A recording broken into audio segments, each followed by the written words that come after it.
సముద్రంలోని పెద్ద చేప చిన్న చేపను మింగడం లాజిక్కే మరి. ఇందులో మ్యాజిక్ ఏమీ లేదు.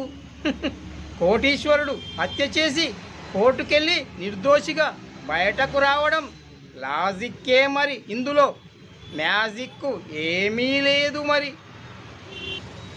₹1,00,000 జీతం తీసుకుంటున్న ప్రభుత్వ ఆఫీసర్ 10,000 రూపాయలకు ఏసీబీ ఆఫీసర్లకు పట్టుబడడం లాజిక్కే మరి. ఇందులో మ్యాజిక్ ఏమీ లేదు మరి. ప్రేమించిన ప్రియుడు ప్రేయసిని మోసం చేసి ప్రెగ్నెన్సీ చేసి చివరకు పెళ్లి చేసుకోను అని చెప్పి ప్రెగ్నెన్సీ తీయించుకోవడానికి డబ్బులు ఇవ్వడం లాజిక్కే మరి. ఇందులో మ్యాజిక్ ఏమీ లేదు అని మీరందరూ కూడా తెలుసుకోవాలి ఈ నిత్య సత్యాలు.